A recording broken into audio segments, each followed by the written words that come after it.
কুল in কুনতুম তুহিব্বুনাল্লাহ ফাত্তাবিউনি ইউহিব্বুকুমুল্লাহ ওয়া ইয়াগফির লাকুম যুনুবাকুম আল্লাহু গফুরুর রহিম। সাদাকাল্লাহুল আযীম। শিয়ারা এই মসজিদ কর্তৃপক্ষ কর্তৃক আয়োজিত আজকের এই সিরাতুন নবী সাল্লাল্লাহু আলাইহি ওয়াসাল্লাম মাহফিলের সম্মানিত সভাপতি, সম্মানিত উলামা ইকরাম, আলোচক বৃন্দ, আমার অনেক শ্রদ্ধার মুরব্বিয়ান ইকরাম, সমবয়স্ক বয়কনিষ্ঠ দিনী ভাইরা, আমি আবার সালাম জানাচ্ছি, আসসালামু আলাইকুম ওয়া রাহমাতুল্লাহি ওয়া বারাকাতুহু।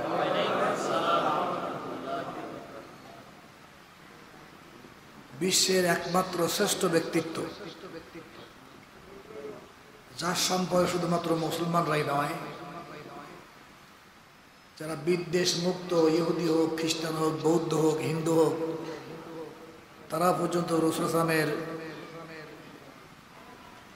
শ্রেষ্ঠত্ব বর্ণনা করেছেন। আপনারা জানেন যে দি 100 নামে একটা বই লেখা হয়েছিল। লেখকও খ্রিস্টান ছিলেন। পৃথিবীর মধ্যে, বিশ্বের মধ্যে সবচেয়ে প্রভাবশালী 100 জন মনীষীর, মহান ব্যক্তির জীবনী সেখানে আলোচনা করা হয়েছে। সে খ্রিস্টানও সেখানে সার্বিক চিন্তা ভাবনা করে দেখলো মুহাম্মদই হলো পৃথিবীর মধ্যে সবচেয়ে প্রভাবশালী এবং শ্রেষ্ঠ ব্যক্তি। তার বলার জন্যই তিনি শ্রেষ্ঠটা নয়, তিনি শ্রেষ্ঠ বলেই মানুষ বলে। আপনারা জানেন জর্জ বার্নার্ড শ, যিনি খ্রিস্টান ছিলেন, দার্শনিক ছিলেন, তিনি পর্যন্ত বলতে বাধ্য হয়েছেন অশান্ত পৃথিবী, মারামারি, কাটাকাটি, হানাহানি, পরস্পরের বিরুদ্ধে হিংসা, বিদ্বেষ ব্যাপকভাবে ছড়িয়ে পড়েছে। এক দেশ অন্য দেশের বিরুদ্ধে মারামারি কাটাকাটি হয়, দখল করার জন্য চেষ্টা করে। এই পৃথিবীকে শান্ত করার জন্য, সুন্দরভাবে পরিচালনা করার জন্য যে মুহাম্মাদের মতন ব্যক্তি সারা পৃথিবীর এক নায়ক হন, একমাত্র নেতা থেকে বানাই দেওয়া হয়, তার মাধ্যমে পৃথিবীতে শান্তি প্রতিষ্ঠিত হতে পারে। খ্রিস্টান বলছে। আজকে আমরা মুসলমানরা তাকে চিনলাম না, মানে মিলাদের সময়, মাহফিলের সময় তার খুব গুণকীর্তন করি। এমনকি একটা কবিতা আবৃত্তি এখন করা হচ্ছে যে রবিউল আউয়াল এলে তোমার গান গাই, আর রবিউল আউয়াল চলে গেলে তোমার ভুলে যায়। রবিউল আউয়াল মাস আসছে, বিরাট আকারে বিভিন্ন মসজিদে, বিভিন্ন ওয়ার্ডে, বিভিন্ন ময়দানে মাহফিল হচ্ছে, রাসূলের সিরাত হচ্ছে, মিলাদ হচ্ছে, ব্যাপক আলোচনা হচ্ছে। রবিউল আউয়াল শেষ, আলোচনা আর নেই, এটা ঠিক না। রাসূলের আলোচনা সারা বছরের জন্য, প্রতিদিনের জন্য প্রয়োজন। যে কাজই করতে যান তার আদর্শ ছাড়া মুক্তি পাওয়া যাবে না।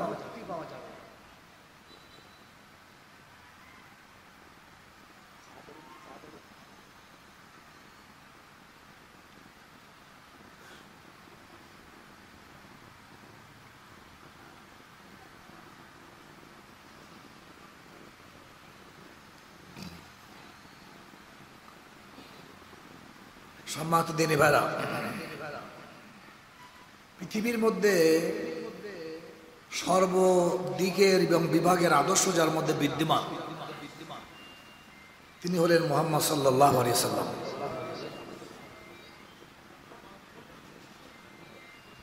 আজকে পৃথিবীতে অনেক মহান ব্যক্তি আছে, কিন্তু দেখা যায় এই মহান ব্যক্তিদের মধ্যে একদিকের আদর্শ আছে, আর একদিকে নেই। তিনি একজন ভালো রাষ্ট্রনায়ক হতে পেরেছেন, কিন্তু ভালো পিতা হতে পারেননি, ভালো স্বামী হতে পারেননি, ভালো ব্যবসায়ী হতে পারেননি। রাষ্ট্রনায়কের গুণ তার মধ্যে থাকতে পারে। কোনো ব্যক্তি এমন আছেন যে বিরাট ভালো একজন বিচারক, কিন্তু দেখা যায় তিনি সেনাপতি হতে পারেননি, তিনি রাষ্ট্রনায়ক হতে পারেননি, অন্যান্য গুণ তার মধ্যে নেই। একদিকে আছে আর একদিকে নেই। কিন্তু রাসূল সাল্লাল্লাহু আলাইহি ওয়াসাল্লাম এমন একজন ব্যক্তি যার মধ্যে সকল দিকের আদর্শ বিদ্যমান। আমি যে আয়াতটা তেলাওয়াত করেছি আয়াতে আগে আমি কিছু কথা বলে নিয়েছি প্রাথমিকভাবে, সেটা হলো এই রসুলের আসর আলোচনা বাদ দিয়ে আজকে আমরা আলোচনা করি তিনি নূরের তৈরি না মাটির তৈরি। তিনি আজকের মাতামাতি। আর কেউ কেউ বলে যে মিলাদ পড়বো না সিরাতুন নবী পড়বো, এইভাবে এই নিয়ে দ্বন্দ্ব ব্যাপকভাবে লেখা লাগে। কিন্তু আসল রসুলের আদর্শকে অনুসরণ করা দরকার, সেদিকে আলোচনা খুব কম, এই নিয়ে মাতামাতি। আমি সংক্ষিপ্তভাবে বলতে চাচ্ছি সেটা হলো আসলে অনেকে মনে করেন যে রাসূল সাল্লাল্লাহু আলাইহি ওয়াসাল্লাম নূরের তৈরি বললে তার মর্যাদা বেশি দেওয়া হয়। আপনাদের চিন্তার জন্য বলছি যে আল্লাহ তাআলা ফেরেশতা মণ্ডলীকেও সৃষ্টি করেছেন, রসুলকে আল্লাহ তাআলা সৃষ্টি করেছেন, মানুষকে আল্লাহ সৃষ্টি করেছেন। আদমকে সৃষ্টি করেছেন কোরআন শরীফের মধ্যে উল্লেখ খালাকাহু মিন তুরাব, আল্লাহ আদমকে সৃষ্টি করেছেন মাটি থেকে। আদম আলাইহিস সালাম মাটি দিয়ে তৈরি করার পরে ফেরেশতারা কিসের তৈরি? খুলিকু মিন নূর, ফেরেশতাদেরকে তৈরি করা হয়েছে, সৃষ্টি করা হয়েছে নূর থেকে। তো নূরের তৈরি ফেরেশতাদের দিয়ে মাটির তৈরি আদমকে আল্লাহ সিজদা করেন না? আল্লাহ কোরআন শরীফের মধ্যে বলেছেন ওয়াইজ কুলনা লিল মালাইকাতি ইসজুদু লি আদম ফাসাজাদু ইল্লা ইবলিস। আল্লাহ বলেন আমি সকল ফেরেশতাকে নির্দেশ দিলাম তোমরা আদমকে সিজদা করো, আদমকে কিবলা করে আল্লাহকে সিজদা করো। আল্লাহ বলছেন এই নির্দেশ পাওয়ার পরে সকল ফেরেশতা সিজদা করলো, কিন্তু একজন সিজদা করলো না, কে? আল্লাহ তাকে জিজ্ঞেস করছেন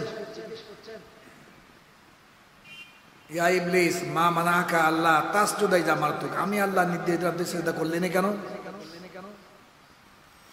সে তখন দেখাচ্ছে যে আমি হলো আগুনের তৈরি, আমি খাইরুম মিনহু, তার চেয়ে অনেক গুণী ভালো, আদমের চেয়ে অনেক গুণী শ্রেষ্ঠত্ব আমার।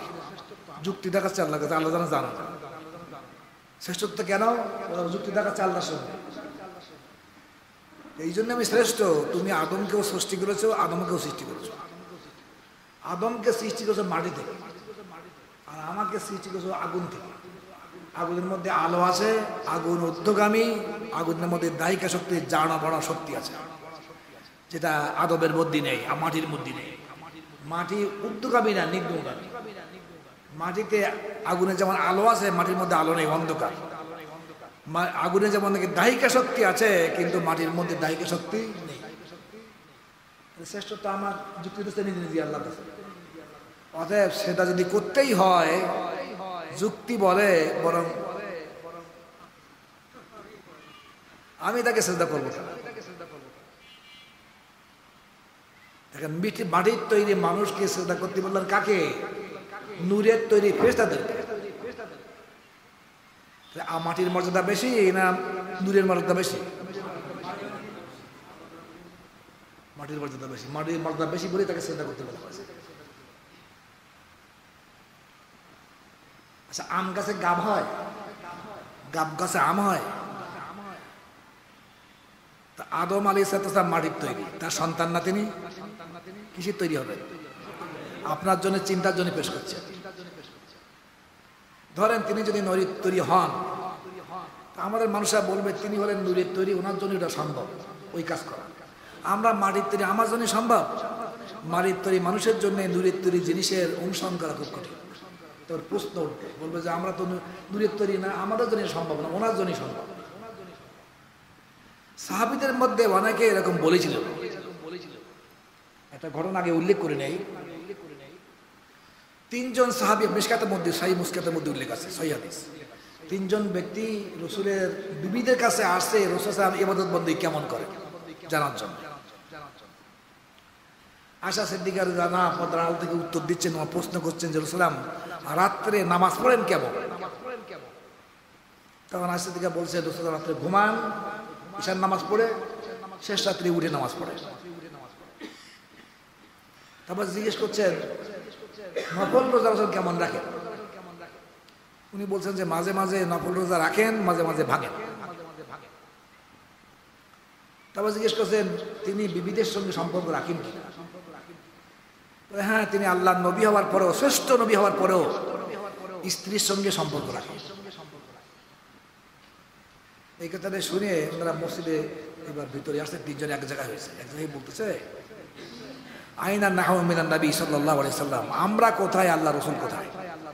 ফাকাদ গফারাল্লাহু লাহু মা তাকাদ্দাম মিন যামবিহি মা তাআখার, তার পূর্বের এবং পরের সমস্ত গুনাহ মাফ করে দিয়েছেন, মাসুম নিষ্পাপ তিনি, তাই তিনি বন্দী করেন। এই আমরা তো নিষ্পাপ না, আমাদের বন্দী কি হওয়া দরকার, বেশি হওয়া দরকার না? বলতেছে বেশি হওয়া দরকার। অর্থাৎ রাসূল সাল্লাল্লাহু আলাইহি ওয়াসাল্লাম যে নামাজ পড়তেন রাত্রে, ঘুমাতেন নামাজ পড়তেন, তাহলে আমাদের সমস্ত রাত নামাজ পড়া দরকার। তো একজন বলতেছে আজকের থেকে কোনোদিন আমি ঘুমাবো না, প্রত্যেক দিন একেবারে ঈশান নামাজ পড়া থেকে শুরু করে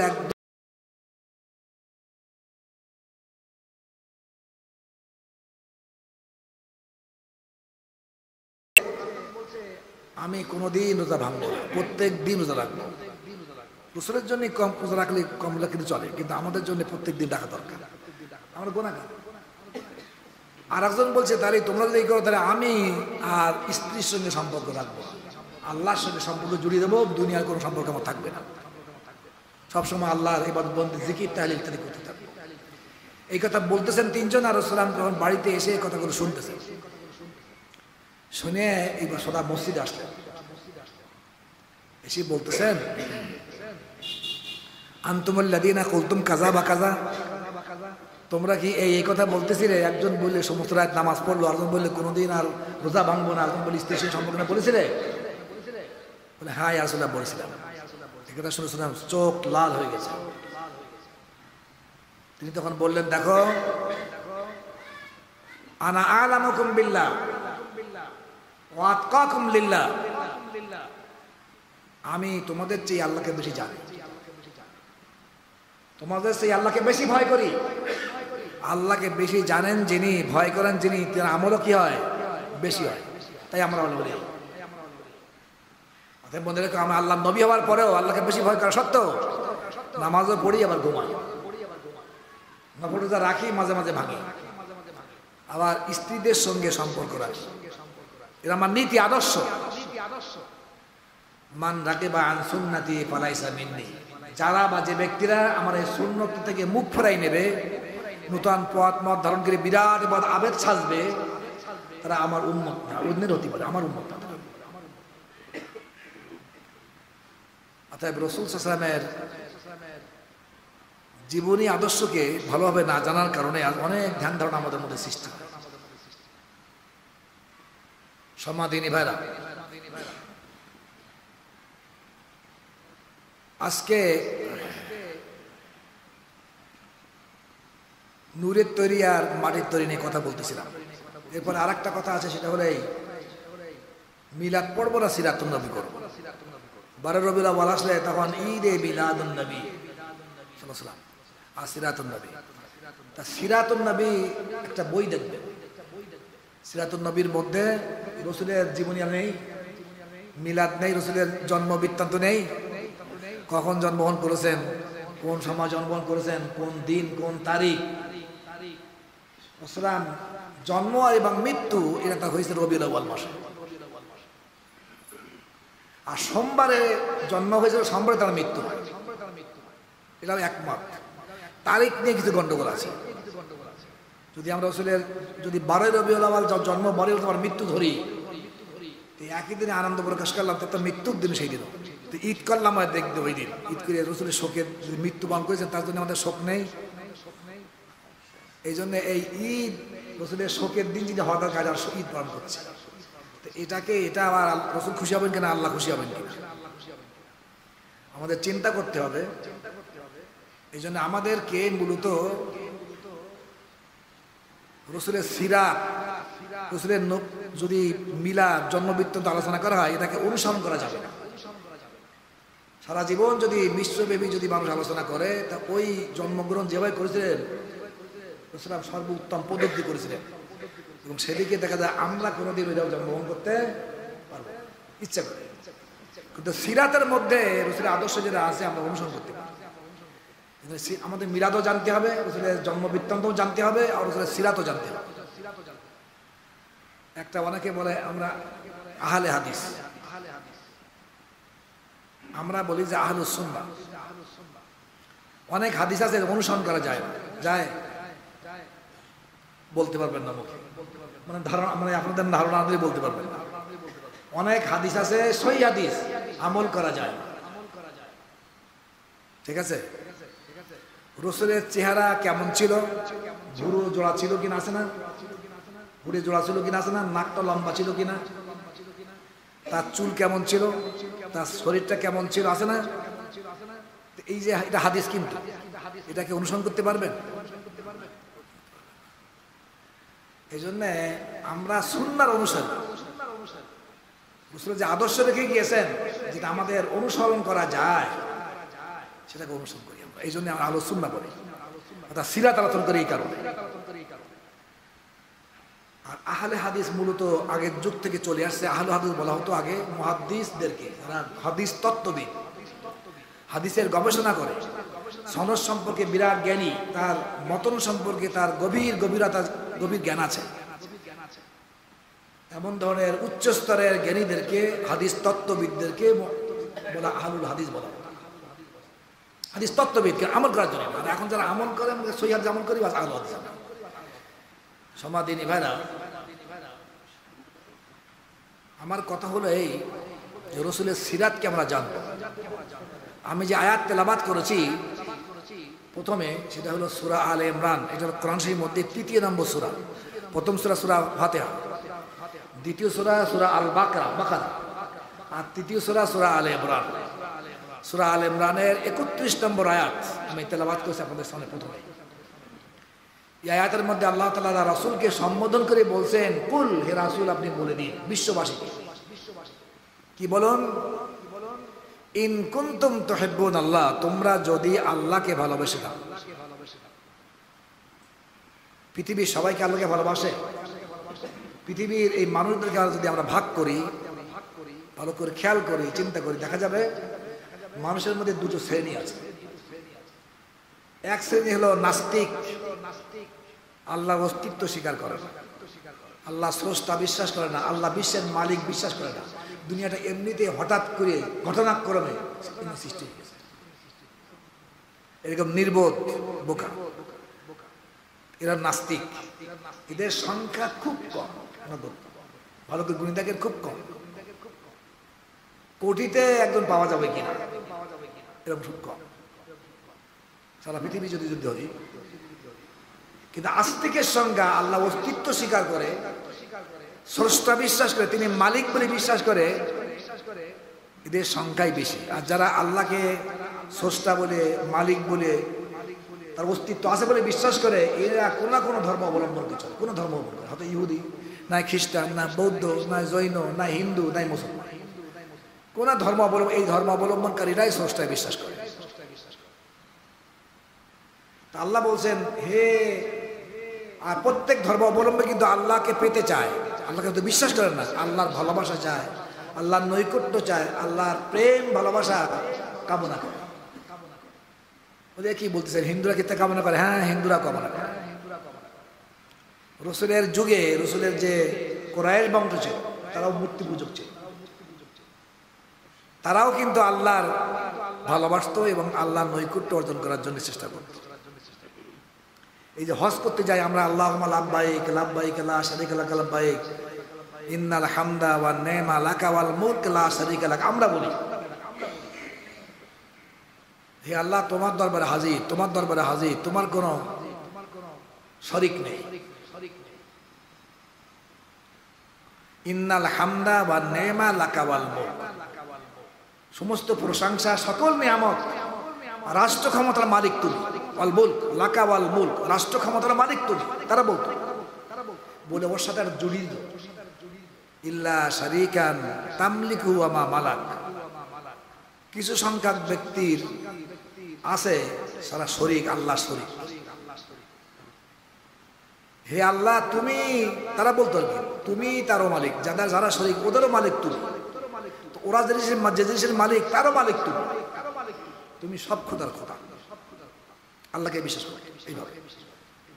কিন্তু আমরা ওই শব্দটা পরে শারীকান, আমরা বলি কি লাব্বাইক আল্লাহুম্মা লাব্বাইক, হে আল্লাহ তোমার দরবারে হাজির, তোমার দরবারে হাজির, লাব্বাইকা লা শারীকা লাক, হে আল্লাহ তোমার কোনো শরীক নেই, সমস্ত প্রশংসা, সমস্ত অনুগ্রহ, দান, সমস্ত রাষ্ট্র ক্ষমতার মালিকানা একমাত্র তোমারই, আর কেউ রাষ্ট্র ক্ষমতার মালিক না। তাহলে দেখেন মুশরিকরা আল্লাহর অস্তিত্বের সঙ্গে শরীক করে। আল্লাহ কিন্তু ভালোবাসে, আল্লাহর কথা উল্লেখ, তোমার দরবারে হাজির, তোমার দরবার, তোমার ডাকে আমি সাড়া দিছি, যা বলে আল্লাহুম্মা আল্লাহ, হে আল্লাহ তোমার দরবারে হাজির, তোমার সঙ্গে সম্পর্ক চাই, এটা মুশরিকরা বলতো। আর হিন্দুরা দেখেন বলে যে এক ব্রহ্মা দ্বিতীয় নাস্তি, এক স্রষ্টা একজন আর সব কিছু না। এবং স্রষ্টাকে কোরআনের মধ্যে উল্লেখ আছে সূরা জুমার 23 নম্বর পারা, আল্লাহ বলছেন ওয়াল্লাযীনা ইত্তাখাযু মিন দুনিল্লাহি আউলিয়া মা না'বুদুহুম ইল্লা লিয়ুকাররিবুনা ইলাল্লাহি যুলফা। আল্লাহ বলেন যারা আল্লাহকে অতিক্রম করে, আল্লাহকে বাদ দিয়ে কিছু সংখ্যক দেবতা, সাহায্যকারী, পৃষ্ঠপোষক গ্রহণ করে তারা পূজা করে এবং বলে, আল্লাহ বলছে মা না'বুদুহুম, ওরা বলে, মুশরিকরা বলে আমরা কিন্তু এদেরকে পূজা করা মূল লক্ষ্য না, এদেরকে পূজা মূলত করি না, আমরা এদের পূজা করি এই জন্যে ইল্লা লিয়াকাররিবুনা ইলাল্লাহি যুলফা, এরা আমাদেরকে আল্লাহর নিকটে পৌঁছে দেবে, আল্লাহর নৈকট্য লাভ করাবে, আল্লাহর প্রেমিক বানাবে, আল্লাহর বন্ধু আমাদের বানাবে, এই জন্য আমরা পূজা করি, পূজা এমনি করি না, আল্লাহকে পাওয়ার জন্যই করি। তাদের হিন্দুরা, মুশরিকরা তারা আল্লাহর নৈকট্য লাভ করতে চায়, আল্লাহ প্রেম তার মধ্যে আছে, ভালোবাসা আছে, কিন্তু পদ্ধতি ভিন্ন, শিরকের মাধ্যমে পদ্ধতি। ইহুদি যারা আছে, কোরআনের মধ্যে উল্লেখ আছে সূরা জুমা 28 নম্বর পারা 5 নম্বর আয়াত, আল্লাহ উল্লেখ করছেন, হে রাসূল আপনি বলে দিন ইহুদি জাতিকে, ইয়া আইয়ুহাল্লাযীনা হাদু, হে ইহুদি জাতি, ইন জাআমতুম আন্নাকুম আউলিয়াউ লিল্লাহ মিন দুনিন নাস ফাতামান্নাউল মাউত ইন কুনতুম সাদিকিন।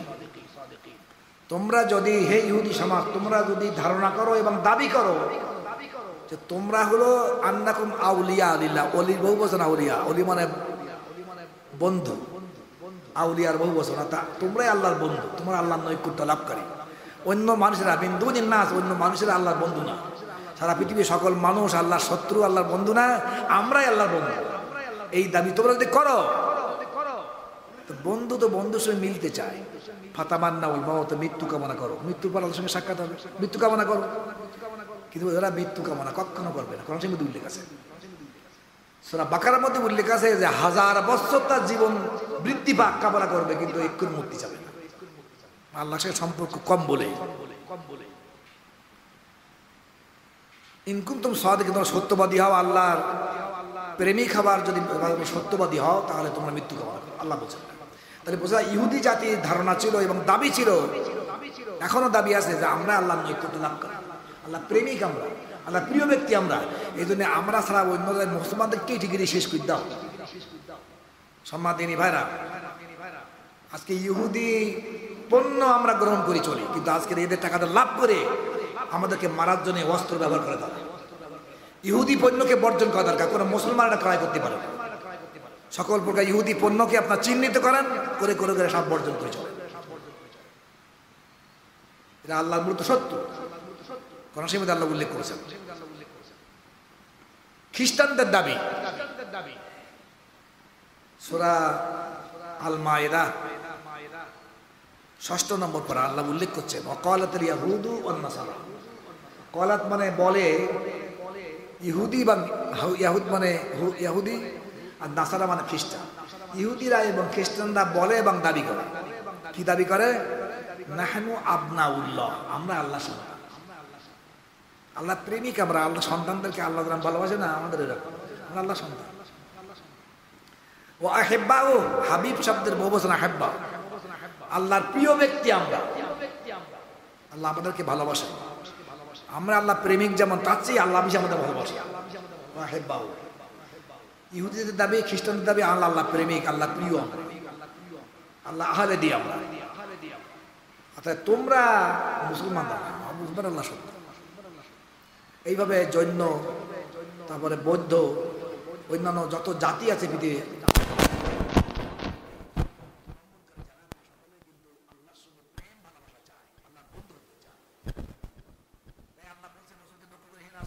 বিশ্ববাসীকে বলে দেন তোমরা আল্লাহকে পেতে চাও, আল্লাহ নৈকট্য লাভ করতে চাও, আল্লাহ প্রেমিক হতে চাও, আল্লাহ প্রেম তোমাদের মধ্যে থাকলে একটা শর্ত মানতে হবে, তাহলে আল্লাহ প্রেম তোমাদের আজকে বলা যাবে। সে সত্য হলো ফাত্তাবিউনি, আমাকে অনুসরণ করো জীবনের সর্বক্ষেত্রে। আমাকে অনুসরণ করলেই আল্লাহ তোমাদেরকে ভালোবাসবে। তোমরা আল্লাহকে ভালোবাসতেছো, আল্লাহ তোমাদেরকে ভালোবাসবে।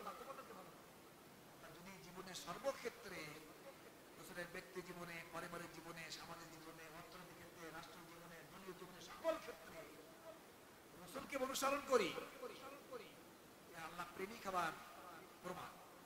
আর তখন আল্লাহ আমাদেরকে ভালোবাসবে, আমরাই ভালোবাসবো। এবার চিন্তা করার দরকার আমরা কি করছি। আল্লাহ জীবনে রাসূলের সর্বক্ষেত্রে ভালোবাসা হয়, অনুসরণ না করা হয়, আমাদের এই ভালোবাসার দাবি মিথ্যা। আমি একটা তাফসীর থেকে কোট করছি আপনাদের কাছে, তাফসীর ইবনে কাসির। ইবনে কাসিরের মধ্যে এই আয়াতের তাফসীর করতে যে বলা হয়েছে, হাযিহিল আয়াতুল কারীমা, এই আয়াত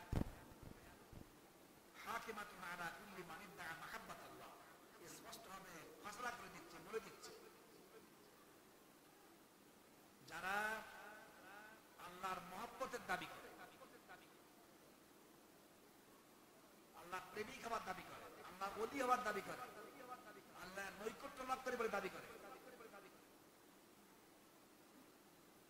ওয়ালাইসা হুয়া আলা তারিকাতিল মুহাম্মাদিয়া, যদি তারা রাসূলের তরিকা, জীবনব্যাপী রাসূলের তরিকা, রাসূলের পথ পদ্ধতির উপর টিকে না থাকে, নামাজ পড়ে, রোজা রাখে, হজ করে, যাকাত দেয়, দান করে, বলল রাসূলের তরিকায় নেই, রাষ্ট্র পরিচালনা করে আল্লাহর হুকুম মতো নয়, স্বাধীনভাবে মানুষের রচিত আইন দিয়ে দেশ পরিচালনা করে। ব্রিটিশদের রেখে যাওয়া আইন আপনারা জানেন, 1947 সালে আমরা একবার স্বাধীনতা অর্জন করেছিলাম ব্রিটিশদের থেকে। ব্রিটিশদের আইন ছিল, আইনগুলো কোনো আমরা স্বাধীনতা অর্জন করে পরিবর্তন করিনি, সেইভাবে হয়ে গেছে। আর একবার স্বাধীন আমরা হয়েছি, পাকিস্তান থেকে বাংলাদেশ স্বাধীন হয়েছে 71 সালে। স্বাধীনতা অর্জন করেছি আমরা বলি, কিন্তু আমরা স্বাধীনভাবে আসলে চলি না, তার ব্রিটিশদের গোলামি করি, তাদের সে আইনকে এখনো পর্যন্ত রেখে দিয়েছে। আরো বেশি আল্লাহর আইনকে পরিবর্তন করে পাকিস্তান আমলে, বাংলাদেশ আমলে আমরা পরিবর্তন করে জীবনযাপন করছি, এটা আমরা সুন্দর রেখেছি। সামাদিনী ভাইরা, তাহলে আমরা আল্লাহর মহব্বতের দাবি করি, আমরা মুসলমান, আল্লাহকে খুব ভালোবাসি, আমরা আযান দিলে চুমু খাই। আমাদের এই আল্লাহর ভালোবাসার দাবি, রাসূল ভালোবাসার দাবি সত্য না মিথ্যা? এখানে বলছে তাফসীর ইবনে কাসিরের মধ্যে, ওয়ালাইসা হুয়া আলা তারিকাতিল মুহাম্মাদিয়া, রাসূলের তরিকা যদি না থাকে, পথ পদ্ধতি জীবনে সর্বক্ষেত্রে অনুসরণ না করে, আল্লাহু ফি নাফসিল আমর, প্রকৃতপক্ষে তার দাবি মিথ্যা এবং ভণ্ডামি। তাফসীর ইবনে কাসির, আমার কথা, যতক্ষণ পর্যন্ত হাত্তা ইয়াত্তাবিআ দ্বীনান নাবাবী, রাসূল পরিপূর্ণ দ্বীন ইসলাম নিয়ে আসছেন, পরিপূর্ণ দ্বীনকে অনুসরণ না করবে, ইত্তেবা না করবে, ওয়া শারআন নাবাবী, এবং রাসূলের সকল শরীয়ত বিধিবিধান যত আছে, রাষ্ট্রীয়, সামাজিক, অর্থনৈতিক, অনুসরণ না করবে, রাসূলের সকল কথা এবং কাজে, ততক্ষণ পর্যন্ত ব্যক্তি আল্লাহর মহব্বতের দাবি করবে, মিথ্যা দাবি হবে। অনেকে বলে তাহাজ্জুদ ছিল খুব পরেজগার। আমরা সে পরেজগার কাকে বলে জানি না, আল্লাহর নৈকট্য লাভ করি কে আমরা জানি না। আমি সে সম্পর্কে একটু কথা বলি, আমি নিজের পক্ষ থেকে নিজের মন গড়া কথা বলছি না। সহিহ বুখারীর মধ্যে হাদিসে কুদসি, অর্থাৎ রাসূল বর্ণনা করেছেন কিন্তু কোরআনের মধ্যে নেই, মানে আল্লাহর পক্ষে তার কাছে ওহী করা হয়েছে, রাসূলের আল্লাহর বক্তব্য পেশ করেছেন, হাদিসে কুদসি বলা হয় নাকি। আল্লাহ রাসূল বলেছেন যে আল্লাহ বলেছেন, কি বলেছেন, মান আদা লি ওয়ালিয়ান ফাকাদ আযানতুহু বিল হারব। আল্লাহ বলেছেন, যে ব্যক্তি আমার ওলির সঙ্গে, বন্ধুর সঙ্গে শত্রুতা করবে, ওই ব্যক্তির বিরুদ্ধে আমি যুদ্ধের ঘোষণা দেই। যে ব্যক্তি আমার বন্ধুর সঙ্গে, আমার ওলির সঙ্গে, আমার বন্ধুর সঙ্গে শত্রুতা করবে, ওই ব্যক্তির বিরুদ্ধে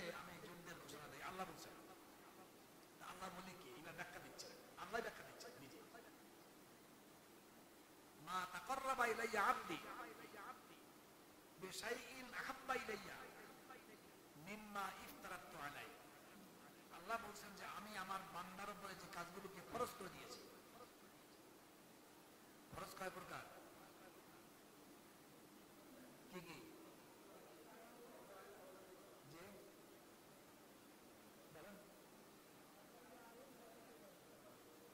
ফরজ দুই প্রকার, একটা হলো করা ফরজ, একটা না করা ফরজ।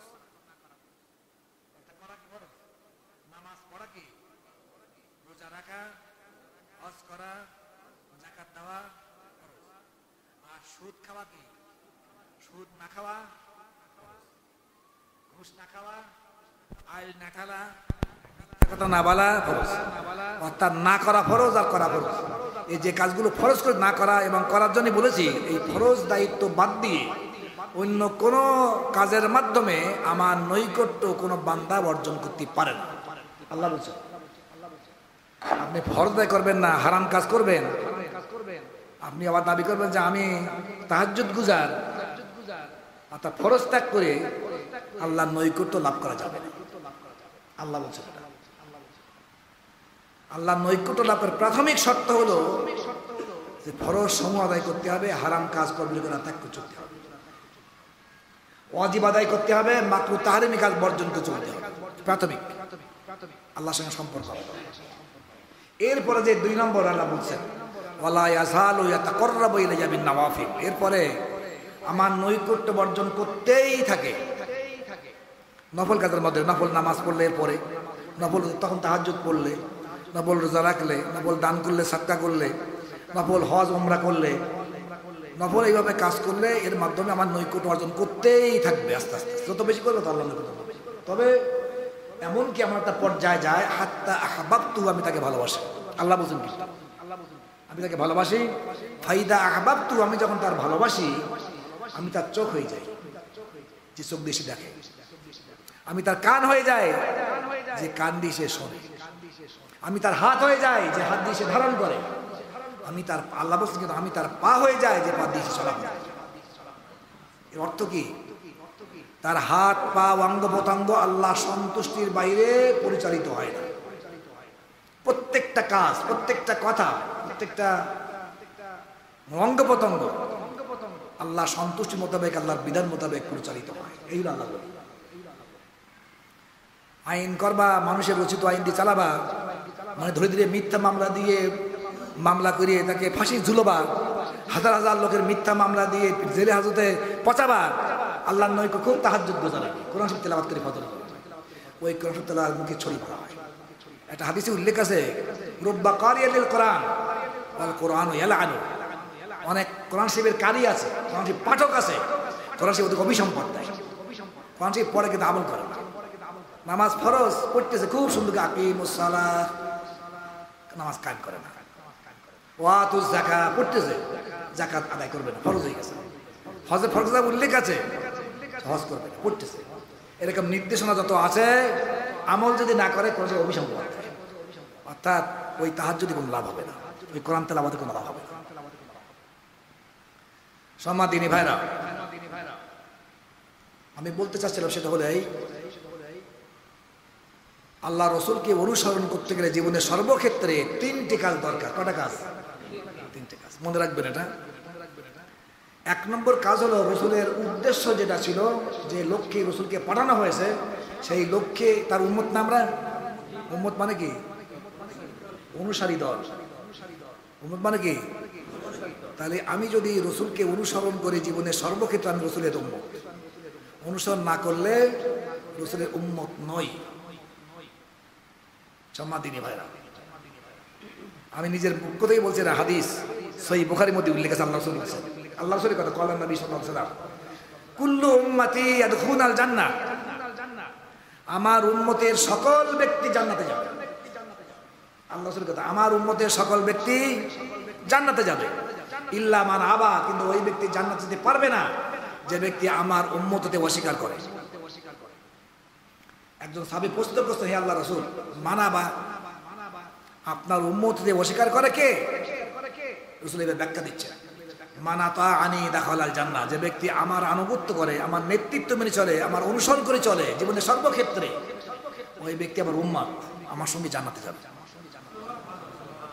আমার আসানি, আমার নাফরমানি করে, দলীয় জীবনে আমার নাফরমানি করে অনিসলামী দল করে, রাষ্ট্রীয় জীবনে আমার নাফরমানি করে অনিসলামী আইন চালু রাখে, সামাজিক জীবনে আমার আইন লঙ্ঘন করে সামাজিক জীবন যাপন করে, পারিবারিক জীবনে আমার আইন লঙ্ঘন করে পারিবারিক জীবন যাপন অনিসলামীভাবে করে, আয় এবং ব্যয়ের ক্ষেত্রে আমার নির্দেশনা লঙ্ঘন করে স্বাধীনভাবে আয় এবং ব্যয় করে। আমার টাকা আমার যেখানে ব্যয় করবো তা যায় আসে কি কার কি বলার আছে? ব্যক্তি জীবনে স্বাধীনভাবে চলাফেরা করে। সমাদিনী ভাইরা, হাদিসে উল্লেখ আছে রাসূলুল্লাহ সাল্লাল্লাহু আলাইহি ওয়াসাল্লাম বলছেন, কিয়ামতের দিন একদল লোককে জাহান্নামের দিকে নিয়ে যাও, আমি তাদেরকে দেখি আমার উম্মত, হে হে ফেরেশতা মণ্ডলী, এরা তো আমার উম্মত, আমার দলের লোক, কোথায় নিয়ে যাচ্ছ? আইলা তাযাবুনা বিহা। তখন ফেরেশতা মণ্ডলী বলবেন, তারা নিয়ে যাচ্ছে, ইয়া রাসূলুল্লাহ মা তাদরি মা হাদাসু বাদাক, আপনি জানেন না আপনার ইন্তেকালের পরে আপনার নীতি আপনার আদর্শ অনুযায়ী জীবনযাপন করেন। নামাজ পড়ছে, রোজা রেখেছিল, হজ করছে, জাকাত দিয়েছে, কোন ইসলামী দল করতো, সামাজিক জীবনে ইসলামী নিয়মিত চলতো, আপনার সুন্নাহ অনুসরণ করতো না, নূতন পথ এবং মতন জীবনযাপন করতো, দুনিয়াটা মস্ত বড় খাওয়া দাওয়ার ফুর্তি করে জীবনযাপন করতো। সুলতান বললেন, সোকান সোকান সোকান লেমান গাইয়ারা বাদি, দূর হও দূর হও দূর হও, যারা আমার ইন্তেকালের পরে আমার আদর্শ মোতাবেক জীবনযাপন করুনি ওদেরকে আমি সুপারিশ করবো না, যাও। তাহলে এবার চিন্তা করে দেখেন, আমরা অনিসলামী কার্যকলাপ যে করছি, আমরা আসলে সুপারিশ পাবো কিনা, জান্নাত পাবো কিনা? আমি বুঝাতে চাইছিলাম প্রথম নম্বরে রসুলের টার্গেট যা ছিল আমাদের টার্গেটটাই বানাতে হবে। উম্মতের কাজ, যে নেতা যে কাজ করবে, যে টার্গেটে কাজ করবে, যে লক্ষ্যে কাজ করবে, আমার কর্মী তার কর্মী, আমরা কর্মী বাহিনী, তার দল, তার উম্মাদ, তার টার্গেটকে, তার লক্ষ্যকে আমাদের লক্ষ্য বানাবো। রাসূলের লক্ষ্য কি ছিল? কে বলবে? রাসূলের লক্ষ্য কি ছিল? যে হ্যাঁ, কোরআন শরীফ আল্লাহ উল্লেখ করছেন, হুয়াল্লাযী আরসালা রাসূলাহু বিল হুদা ওয়া দীনিল হাক্কি লিইয়ুযহিরাহু আলা দীনি কুল্লি ওয়ালাউ কারিহাল মুশরিকুন। যে তিনি অর্থাৎ আল্লাহ তাআলা তার রাসূলকে পাঠাই দিয়েছেন। কোথায় পাঠাই দিয়েছেন? সারা বিশ্বের জন্য পাঠাই দিয়েছেন। হাতে বলবো দেখেন তো কোন সময় এটা বলবো বিশ্বের জন্য পাঠার কথা উল্লেখ করেনি। এই আয়াতে উল্লেখ নাই, অন্য আয়াতে আল্লাহ উল্লেখ করছেন। সূরা আরাফ 158 নম্বর আয়াত, আল্লাহ দেখবেন আপনারা। আল্লাহ বলছেন, হে রাসূল আপনি বলে দিন, ইয়া আইয়ুহান নাস, হে মানব জাতি। মুসলমানদের বলেনি, আরব গোষ্ঠীদেরকে বলেনি, বাংলাদেশের লোকদেরকে বলেনি, হে মানব জাতি, ইয়া আইয়ুহান নাস ইন্নী রাসূলুল্লাহি ইলাইকুম জামিয়া, নিশ্চয়ই আমি আল্লাহর পক্ষ থেকে তোমাদের সকলের নিকটে রাসূল। আল্লাহর পক্ষ থেকে রাসূল হিসেবে তোমাদের কাছে আগমন করেছি, সকলের নিকটে, সমস্ত মানুষের জন্য, শুধুমাত্র আরব গোষ্ঠীর জন্য না, আর বাংলাদেশের জন্য না, আর ভারতের জন্য না, বা পাকিস্তানের জন্য না, সারা পৃথিবীর মানব জাতির জন্য রাসূলের আগমন করেছিলেন। এবং কোন আল্লাহ তাআলার আমি রাসূল তিনি ব্যাখ্যা দিচ্ছেন, কোন সেই মধ্যে আল্লাহ উল্লেখ করছেন, লাহু মুলকুস সামাওয়াতি ওয়াল আরদি, যে আল্লাহ তাআলার আসমান এবং জমিনের রাজত্ব যার, সেই আল্লাহ রাসূল আমি। লা ইলাহা ইল্লাহু, যে আল্লাহ ছাড়া কোনো মাবুদ নেই, সেই আল্লাহ রাসূল আমি। যিনি জীবন দান করতে পারেন, ক্ষমতা আছে, আমার মৃত্যু দিতে পারেন, এই ক্ষমতা যার আছে, সেই আল্লাহ রাসূল আমি। তোমাদের দায়িত্ব কি? সেই আল্লাহকে মানা না, ফামিনু বিল্লাহ, অতএব তার আল্লাহকে মানো, এবং যে আমি যে তার রাসূল, সারা বিশ্বের জন্য আগমন করেছি, আমাকেও মানো, রাসূলি। মানলে শুধু হবে না, এরপরে দুইটা শব্দের আগে পরে বলা হচ্ছে অত্তাবিউ, মানো, অর্থাৎ ঈমান আনো এবং আনুগত্য করো, ইত্তিবা করো, অনুসরণ করো, জীবনের সর্বক্ষেত্রে অনুসরণ করো, তাহলে লাআল্লাকুম তাহতাদুন, হেদায়েত লাভ করতে পারবে। আজকে হিন্দু হোক, বৌদ্ধ হোক, খ্রিস্টান হোক, মানুষ হোক, মুসলমান হোক, আমরা যারা রাসূলের জীবনকে অনুসরণ পূর্ণভাবে করি না, আমরা হেদায়েত প্রাপ্ত নই। বিভ্রান্ত পথভ্রষ্ট। আল্লাহ এখানে বলছেন তোমরা হেদায়েত পাবে যদি রাসূলকে জীবনে পূর্ণ অনুসরণ করো। তাহলে আমরা বিভ্রান্ত, তারা পূর্ণ জীবনকে অনুসরণ করি না। আমি বলতে চাইছিলাম এই জন্য আল্লাহ রাসূল সাল্লাল্লাহু আলাইহি ওয়াসাল্লাম শুধুমাত্র আরব ভূখণ্ডের জন্য আসেননি, শুধু মুসলমানদের জন্য আসেন, সারা পৃথিবীর মানব জাতির জন্য আগমন করেছেন।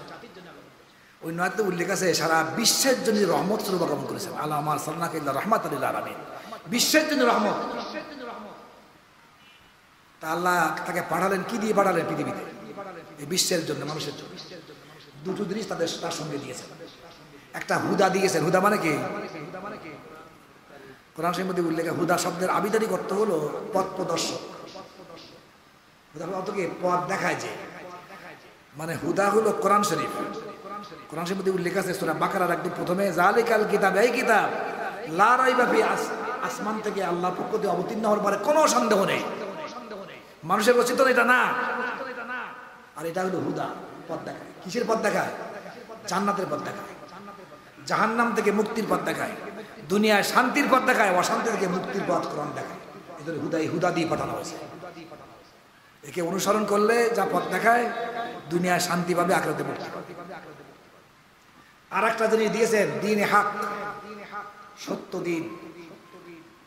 মানে ইসলামকে সত্য দিন বলা হয়েছে। এই ইসলাম ছাড়া আর সব দিনে বাতিল। পৃথিবীর যত মত পথ দিন ধর্ম আছে, সব মত পথ দিন ধর্ম সব বাতিল বলি বলে। এই সত্য দিন এটা আংশিক, শুধু নামাজ হজ যাকাত সে আবদ্ধ। আল্লাহ বলছেন সূরা আল মায়েদা 3 নম্বর আয়াত, পড়বে দেখবেন, আল ইয়াউমা আকমালতু লাকুম দীনাকুম, বিদায় হয়ে ভাষণ দিয়েছেন। এরপর আয়াত অবতীর্ণ হচ্ছে। আল্লাহ বলছেন আজকে তোমাদের জন্য তোমাদের দিনকে পরিপূর্ণ করে দিয়েছি। মানুষের জীবনযাপন করার জন্য যত দিক এবং বিভাগ আছে, সকল দিকের বিধিবিধান আমি তোমাদের দান করেছি, দিয়েছি, পূর্ণ করে দিয়েছি। কোরআন শরীফের মধ্যে সূরা বাকারার মধ্যে উল্লেখ আছে, এ ঈমানদারগণ, হে মুমিনগণ, উদখুলু ফিস সিলমি কাফা। তো পরিপূর্ণ ইসলামে, যে পরিপূর্ণ ইসলাম আল্লাহ দিয়েছেন, দিন দিয়েছেন, পরিপূর্ণ ইসলামের মধ্যে তোমরা প্রবেশ করো। আংশিক প্রবেশ করে দেন, নামাজে মানি, রোজায় মানি, হজে মানি, জাকাতে মানি, পারিবারিক জীবনে মানতে রাজি, সামাজিক জীবনে মানতে রাজি না, দলীয় জীবনে মানতে রাজি না, রাষ্ট্রীয় জীবনে মানতে রাজি না। এমনি খুব আল্লাহ বলা লোক, আল্লাহ ছাড়া কোনো কথা, আল্লাহ কসম দেয়, আল্লাহ প্রেমিকের কত তাহাজ্জুদ নামাজ গুজার, তাসবিহে থাকে। পরিপূর্ণ দিন, রাজনৈতিক, সামাজিক, অর্থনৈতিক, পারিবারিক, দলীয়, জীবিত সবকিছু দিয়ে আল্লাহ তাআলা দিন পাঠিয়ে দিয়েছে, পরিপূর্ণ দিন দিয়েছে, আংশিক দিন।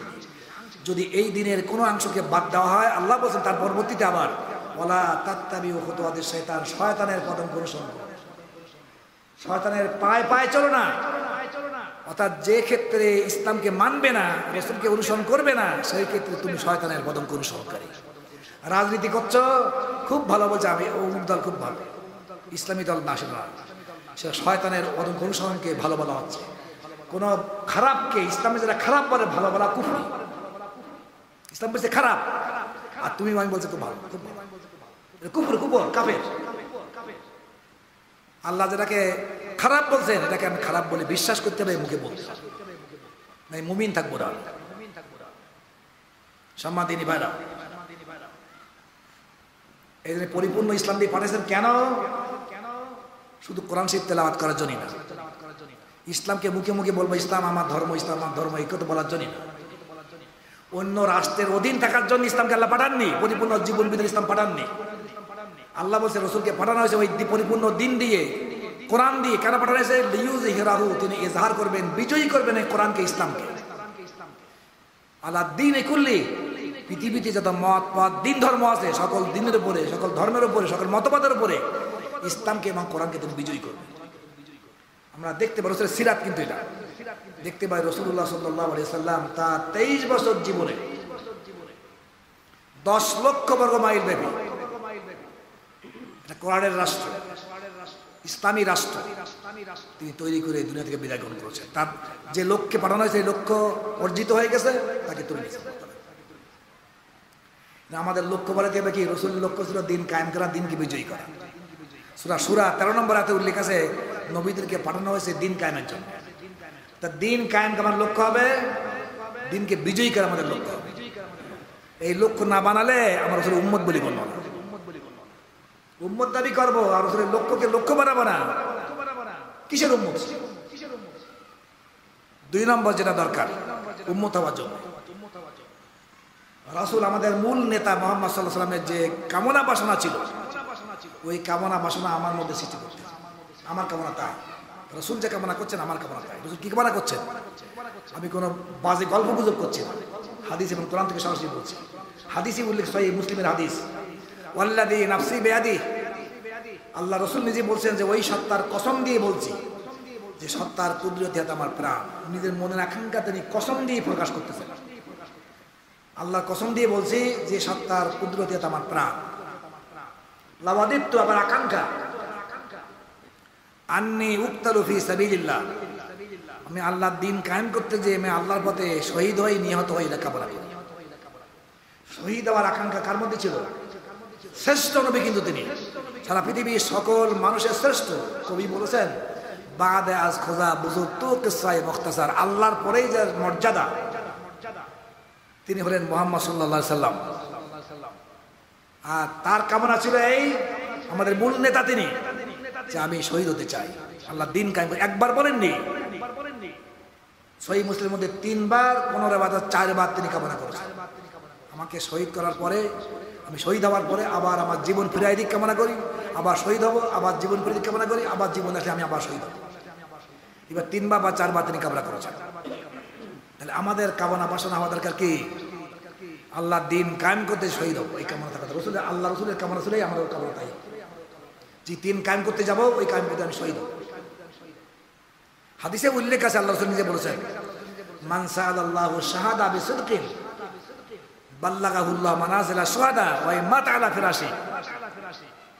কোন ব্যক্তি যদি আল্লাহর কাছে সত্য সত্যই শহীদ হবার আকাঙ্ক্ষা পেশ করে, চায়, প্রার্থনা করে যে আল্লাহ তুমি আমাকে শহীদ করে দাও, শহীদের কবুল করে নাও, কামনা করলে কিন্তু শহীদ হয় না। যদিও সে ব্যক্তি বিছানায় মৃত্যুবরণ করে, তবুও শহীদের যে মর্যাদা আছে সেই মর্যাদা সমূহই পৌঁছে দেবে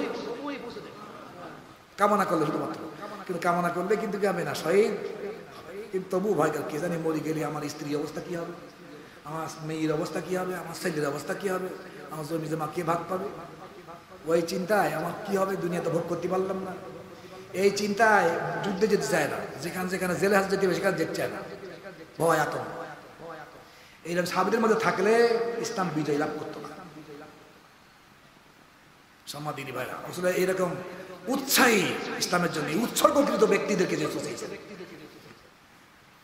খালিদ বিন ওয়ালিদের কথা আপনারা শুনেছেন। তার বক্তব্য হলো যে আমি জীবনে কখনো কোনো যুদ্ধে পরাজিত হইনি, কিন্তু আমার মনে আকাঙ্ক্ষা ছিল কঠিন ময়দানে যাব এবং শহীদ হব। শুনতে পারলাম অনেকে মনে করে যে জিহাদে গেলে মানে শহীদ হইতে হবে, ঠিক ওই সকল কাপুরুষ এবং ভীরুদের, তারা যুদ্ধের মধ্যে ভয় পায়। আমি তো অনেক চেষ্টা করেছি, আমি ভয় দিতে পারিনি। কামনা করলেই হয় না, বিছানায় মৃত্যুবরণ করতে পারে, আমি করছি তাই।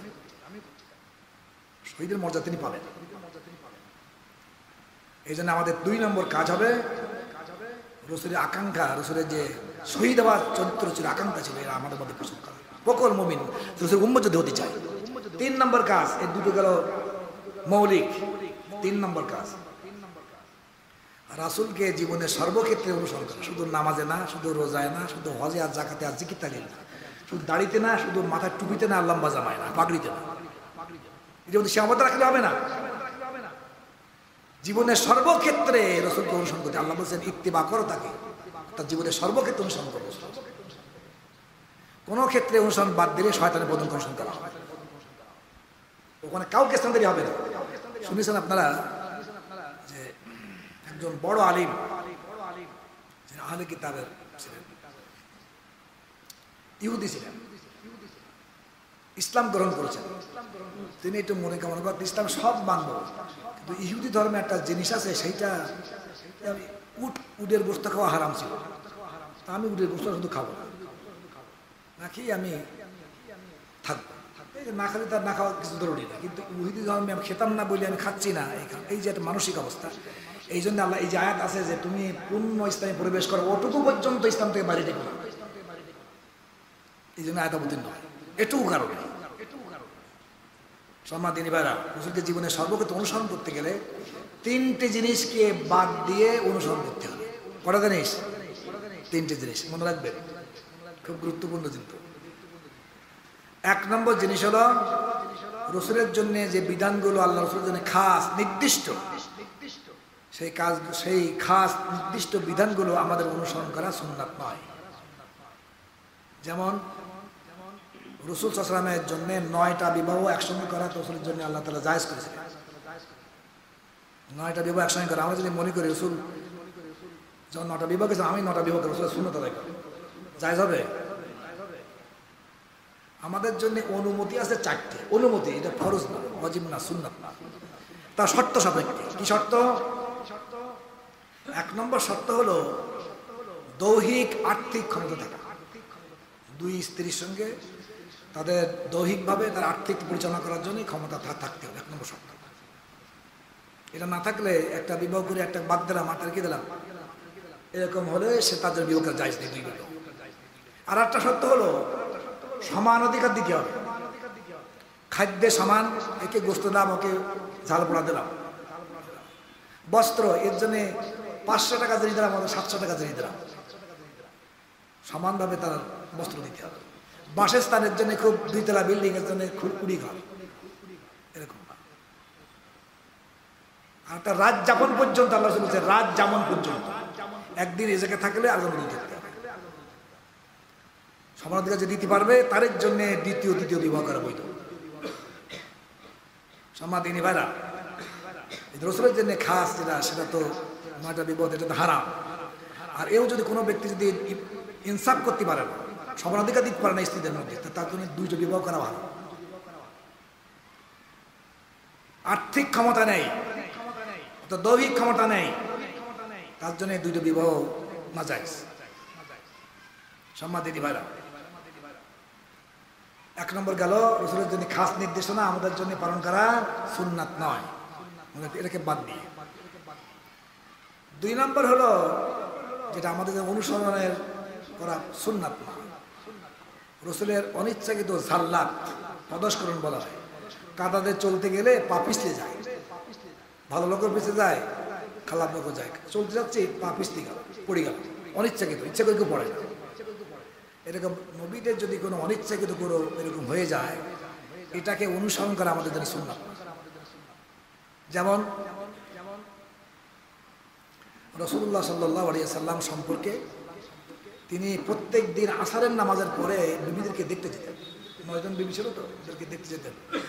8 জন ছিল, 7 জন ছিল, 4 জন ছিল, তখন রাসূল দেখতে যেতেন কেমন অবস্থায় আছে, কোনো সমস্যা আছে কিনা, প্রয়োজন আছে কিনা।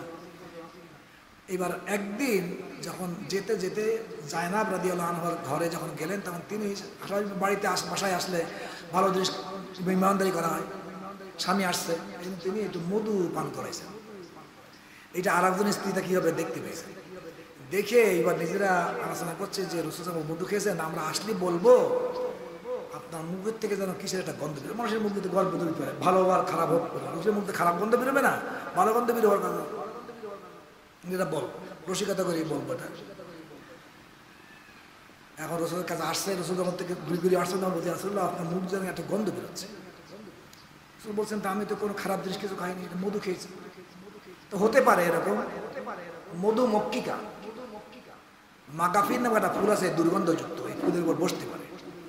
সেই ফুলে বসার পরে রসুল যে গাবে খাও জানতেন না, তাই সেটা প্রমাণ দিচ্ছে। মধুর উপরে হয়তো সেই মাগাফের ফুল, এই ফুলের উপর বসে দুর্গন্ধ সেখানে মধুর মধ্যে আসতে পারে, সেটা আমার খাওয়ার কারণে মুখে গন্ধ হতে পারে। আমি আজকের থেকে আর কখনো মধু খাবো না, আল্লাহ কসম দিয়ে বলছেন, কসম করে ফেলবেন। আল্লাহ আয়াত অবতীর্ণ করলেন 28 পারা সূরা তাহরিম। আল্লাহ ইয়া আইয়ুহান নবী, হে নবী, লিমা তুহাররিমু মা হাল্লাল্লাহু লাক, আল্লাহ আপনার জন্য যে জিনিসকে হালাল করে দিয়েছে, যে মধুকে, ওই জিনিস হারাম করছেন। লিমা তুহাররিম তাবতাগি মারদাত আজওয়াজিক, আজওয়াজিক মানে আমার স্ত্রীদের, আপনার স্ত্রীদের মারদাত মানে সন্তুষ্টি, তাবতাগি কামনা করছেন, শান্তি সন্তুষ্টি অন্বেষণ করতে যে মধুকে হারাম করলেন। আল্লাহ যে হালাল করেছে সেটা, আল্লাহ আপনাকে ফরজ করে দিয়েছেন কসম ভঙ্গ করে মধু খাও। তাই করলেন, কসম ভঙ্গ করে মধু পান করলেন। সম্মাদিনী ভাইরা, এই যে কেউ যদি এখন বলে যে রসুল যেহেতু মধু হারাম করেছিলেন, আমি মধু হারাম করবো, এটা যায় যাবে? এটাও রসুলের সুন্নাতের খেলাফ, রসুল ভেঙে ফেলেছেন এটা। 2 নম্বর গেল রসুলের অনিচ্ছাকৃত যে ভুল, সেটা অনুসরণ করা আমাদের জন্য সুন্নাত। 3 নম্বর, রাসূলুল্লাহ সাল্লাল্লাহু আলাইহি ওয়াসাল্লাম নবী হিসাবে যে কাজ করেছেন তার পূর্ণ অনুসরণ করতে হবে। কিন্তু মানুষ হিসাবে যে কাজ করেছেন এটা আমাদের জন্য সুন্নাত, কিন্তু এটা বোঝা মুশকিল, কোনটা নবী করেছেন কোনটা মানুষই করেছেন। উদাহরণ শুধু দিচ্ছি, আরবের লোকেরা কি খায়? রুটি খায় না? রুটি খায়। যদি বলি আমি রসুল যা খেতে আমাদের জন্য যা সুন্নাত, তাহলে আমাদের দেশের লোকদের জন্য এই সুন্নত পালন করে নিয়ে যাবে। ভাত খাওয়া বেদাত, ভাত রসুলের জীবনে কখনো খাননি, ভাত খাওয়া বেদাত কিনা? আসলে এটা অভ্যাস, কোনো স্থানে আমাদের বাংলাদেশের অভ্যাসের ভাত বেশি খাওয়া। আমার ডায়াবেটিস রোগীরা তো রুটি খায় ভাত খায়, 2 রকম মিলে ঝিলে খায়। তো এই জন্যে মানুষ হিসাবে রসুলাম ওখানে খেতে গেছিলেন যে স্বাভাবিকভাবে মানুষ হিসাবে করতেন কি, আটা রুটি খেতেন। সে আটাটা গমের কম ছিল, গমের পেতেন না, সাধারণত জবের আটা খেতেন, তার রুটি খেতেন। তো এইটা আমাদের জন্য সুন্নাত রাখা হয়। হ্যাঁ, কেউ যদি ভালোবেসে খান, রুগীরা তো খেতে পারে, কিন্তু ভালোবেসে খেলে রসুলের ভালোবাসা, রসুল খেতেন আমিও খাবো, সব পাবে সে, কিন্তু আমাদের সুন্নাত হিসাবে এটা বলতে হবে না। সম্মাদিনী ভাইরা, এই 3টি জিনিস বাদ দিয়ে রসুলের জীবনে, ওই 23 বছর জীবনে যা কিছু করেছেন সবটুকু আমাদের জন্য কি মাননীয়, মানতে হবে। রাজনীতি হোক, আর রাষ্ট্রীয় নিয়ম কানুন হোক, দলীয় নিয়ম কানুন হোক, সামাজিক নিয়ম কানুন হোক, সাংস্কৃতিক নিয়ম কানুন হোক, সকল ক্ষেত্রে রসুলকে অনুসরণ আমাদের করা, কোনো দিক বাদ দেওয়া যাবে না। সম্মানিত ভাইরা, যদি আমরা অনেক মনে করে কি রসুলের সুন্নাত আদায় করতেছি, অনেক এরকম বলে, একটা হাদিসও আছে, মান তামাসসাকা বিসুন্নতি ইনদা ফাসাদি উম্মতি ফালাহু আজরু মিআতি শাহীদ, বাইহাকির হাদিস।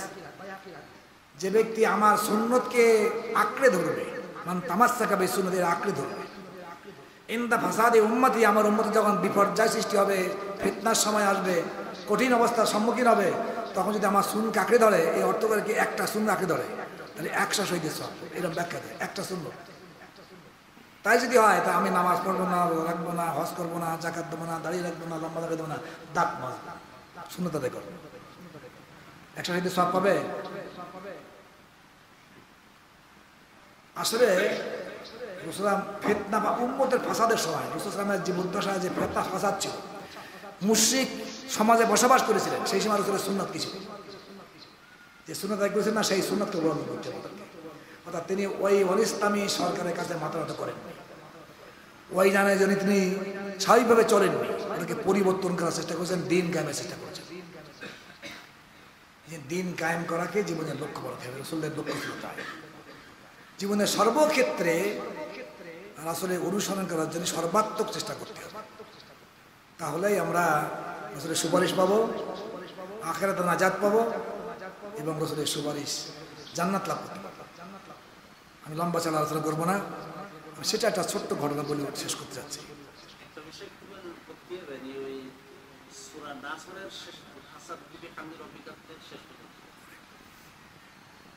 শেষে একটা ঘটনা বলি। ঘটনাটা হলো এই, আল্লামা বলবো না, ডক্টর শেষ শক্তি মুসলিম যে হিন্দু ছিলেন, ইসলামুল হক মুসলমান নামক তাদের নাম রাখা হয়েছে। তিনি ইসলাম গ্রহণ করার পরে বাংলাদেশে এসেছিলেন এবং সাতক্ষীরাতেও এসেছিলেন, ঢাকাতেও তিনি বক্তব্য রেখেছেন। তার কাছে বলা হয় যে আপনি আমাদেরকে সম্পর্কে উপদেশ দেন, আমাদের হেদায়েত দেন, আমাদের কাজ কি, করণীয় কি, আমরা সেইভাবে চলছি না, আপনি যে লক্ষ্যে যে কাজ বুঝে শুনি আপনি ইসলাম গ্রহণ করছেন সেটা আমরা করছি না, তো আমাদের হেদায়েত কিছু আপনার পক্ষে আসা দরকার। তখন তিনি বললেন, হযরত ঈসা আলাইহিস সালাম তার শিষ্যদেরকে সঙ্গে নিয়ে পথ চলছেন। পথ চলতে চলতে একটা বিরাট নদী পড়েছে। এই নদী পার হওয়ার মতো নৌকা নেই, ভেলা নেই, জাহাজ নেই। তিনি শিষ্যদেরকে লক্ষ্য করে বলতেছেন, হে শিষ্যমণ্ডলী, তোমরা আমার সঙ্গে নদী পার হতে পারবে, শর্ত একটা, শুধুমাত্র আমার দিকে তাকিয়ে থাকবে। ডানে কি আছে, বামে কি আছে, উপরে কি আছে, নিচে কি আছে, কোনো দিক লক্ষ্য করবে না। কিসের উপরে হাঁটছো, পানি না মাটি, দেখবে না। তা আমার দিকে তাকিয়ে থাকো, তাহলে এই নদী পার হতে পারবে। আর যদি কোনো ব্যক্তি আশেপাশে তাকাও, নিচের দিকে তাকাও, সেখানটা ডুবে যাবে, শরীর সমাধি থাকবে। এই বলে হাঁটতে শুরু করে নদী পার হয়ে যাচ্ছেন। শিষ্যদের মধ্যে কোনো কোনো ব্যক্তির মনে একটা জাগছে যে আমরা কিসের দিকে হাঁটতেছি, মাটি না পানি। একটুখানি তাকাইছে, সেখানটা শরীর সমাধি হয়ে গেছে।